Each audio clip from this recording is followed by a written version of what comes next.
Yo, what's good, Diary TV fam? It's your girl, Organic Carol Asowe, coming at you with the hottest football update that has got Nigeria buzzing like never before.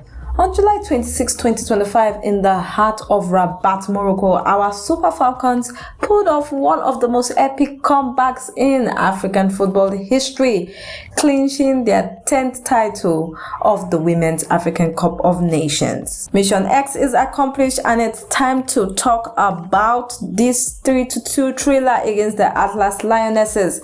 If you're a football lover, a proud Nigerian, or just here for the vibes, buckle up because we're diving deep into this victory that has got everyone screaming, Viva Falcons! Stick with me for the next minutes as we break down the drama, the heroes, and why it's time to immortalize these queens of African football.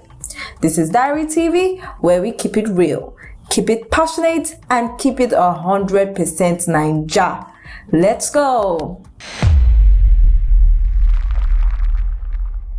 Let's set the scene. July 26, 2025, Stade Olympique de Rabat packed with Moroccan fans waving flags, shining their laser pointers, and bringing the heat for their lionesses.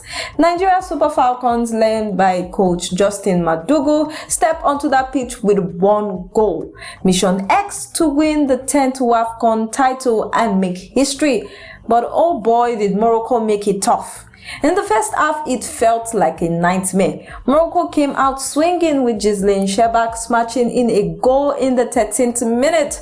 Whistle sound before we could catch our breath. Sanaa Mssoudy doubled their lead in the 24th minute, beating Michelle Alozie and slotting a low shot past our keeper, Chiamaka Nnadozie. 2-0 down away from home, and the crowd were roaring against us. Most teams would have folded, but these are the Super Falcons, the queen of African football. At halftime, I was like, Omo, this one is tight though. But Coach Madugu had a plan. He switched things up, got the team playing on the ground instead of those long balls, and the Falcons came out in the second half like warriors possessed. In the 64th minute, Esther Okoronkwo stepped up to a penalty. Cool to ice to bang it home to make it 2-1. The momentum shifted, and 7 minutes later, Okoronkwo turned provider, setting up Folashade Ijamilusi for a curling beauty to level the score at 2-2. The stadium was shaking, but Nigeria wasn't done. In the 88th minute, with the game on the knife edge, Okoronkwo whipped in a free kick, and who was there? Jennifer Echegini, the PSG star, with a sublime half volley that set the ball screaming into the net. 3-2. Nigeria had done the impossible, coming back from a 2 goals down to win a WAFCON final for the first time in history. When the final whistle blew, it wasn't just a win, it was a statement. The Super Falcons are back on top, and Africa knows it. Now let's give a massive shout out to the stars who made this happen. First, Esther Okoronkwo, AFC's Toronto finest. This woman was everywhere, scoring the penalties, assisting Ijamilusi's equalizer, and delivering the crosses for Echegini's winner.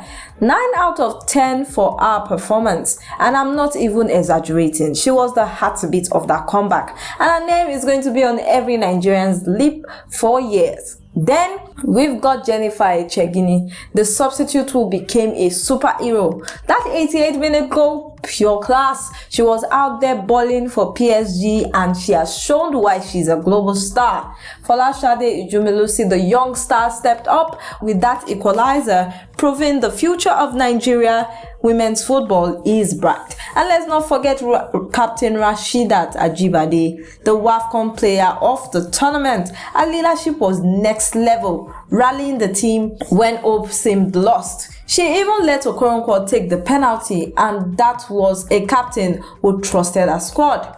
Shout out to Chiamaka Nnadozie, our rock in goal. who had won goalkeeper of the tournament. Despite those early 2 goals, she had us in the game with some clutch saves. And then Coach Madugu. Man, this guy is a tactical genius. Assisted one with WAFCON titles as an assistant in 2014 and 2018. He has stepped us as interim coach and outsmarted Morocco's George Vilda, a former World Cup winner. That is Nigerian brilliance right there. Every player from Ashley Pumphrey battling in defense to Risola Babajide sparking things off the bench showed what it means to wear that green and white. It wasn't just a team, it was a family fighting for Nigerian pride. Let's talk about why this victory hits different. This isn't just a trophy, it's about a legacy. The Super Falcons have now won 10 WAFCON titles, more than any women team in any continental competitions worldwide. Let that sink in. The USA has 9 CONCACAF titles, China has 9 in Asia, but Nigeria, we've got 10. That's dominance, that's resilience, and that's a never say die spirit. Even with all the challenges our football faces, from funding issues to old training kits, the win was redemption too. Back in 2022, right there in Morocco, the Falcons had a tough tournament, finishing 4th after a semi-final loss to Morocco on penalties. They came back in 2025 and beat everything that has humbled them last time: Zambia, South Africa, and Morocco. And that's not just a comeback, that's a coronation. They've called it MissionX: one team, one goal, one more star, and they delivered in style. But it's bigger than just football. In a country dealing with economic struggles and tough times, the Super Falcons gave us joy, hope, and something to celebrate. As one writer put it, they showed Nigeria at its best: talented, united, and unstoppable. President Bola Tinubu called it a never say die attitude, and is not wrong. These women are proof that when Nigeria sets its mind to something, we soar. Now let's talk about the love our Falcons are getting. President Tinubu didn't waste time hosting the team at the presidential villa in Abuja on July 28, 2025. He handed out the Officer of the Order of the Niger (OON) to all 24 players. That's a big deal. Plus, each player is getting $100,000, and that's about 153 million naira, and all the 11 technical staffs are pocketing $50,000 each. The Nigerian Governor Forums chipped in too, with 10 million per player, totaling 360 million naira. And guess what? There's talks of housing allocations coming up soon. But it's not just the government showing love. Super Eagles stars like Victor Osimhen, Alex Iwobi, Ademola Lookman, Ola Aina, William Trust Ekong, Joe Aribo, Leo Balogun each donated $1 million naira to each players. That's 24 million from each of them. Osimhen was even FaceTiming Asisat Oshoala to celebrate. That's brotherhood and sisterhood right there. The Confederation of African Football also dropped a cool $1 million for the win, double what they gave in 2022. Niger, we are eating good. But fam, here is the real talk. It is time to immortalize these queens. The Super Falcon story isn't just about 2025. It's about 34 years of breaking barriers. From the pioneers in 1991 to legends like Eucharia Uche, Mercy Akinde, to today's stars like Ajibade and Okoronkwo. These women have carried Nigerian football on their shoulders. They've won 10 out of 13 WAFCON tournaments, a record no one touches. Yet, how often do we celebrate them like we do the men? It's time for monuments, statues, a Hall of Fame, something tangible to honor these trailblazers. They've inspired generations of Nigerian girls to dream big, kick balls, and chase victories. Let's give them their flowers while they are yet to smell them. As Lolade Adewuyi wrote, the victory is a legacy moment. We need to make sure their names are etched in history and not just in our hearts.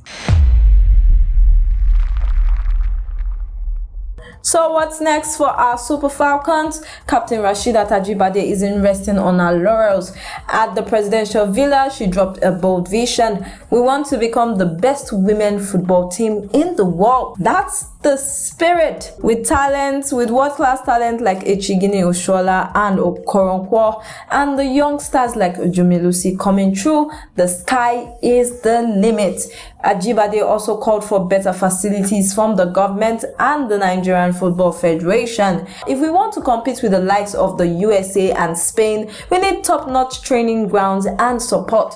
The Falcons have shown that they can deliver, and it's now on us to back them. And with the CAF Women Players of the Year award likely coming back to Nigeria, maybe Ajibade or Okoronkwo, the future is green and white. Diary TV fam, that's the story of how the Eagles, the Super Falcons, made MissionX a reality and gave us a victory we'll never forget. From that heart-stopping comeback in Rabat to the celebration in Abuja, these women have reminded us why Nigeria is the heartbeat of African football. Let's keep supporting them, celebrating them, and pushing their legacy to be immortalized. This is Ogenekaro Asowe, your proud Nigerian football fans, signing off with one last shout.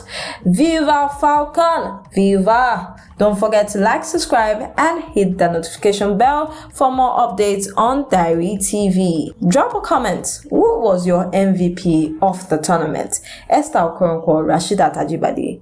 Let's talk football. Until next time, stay proud, stay Niger, and keep soaring.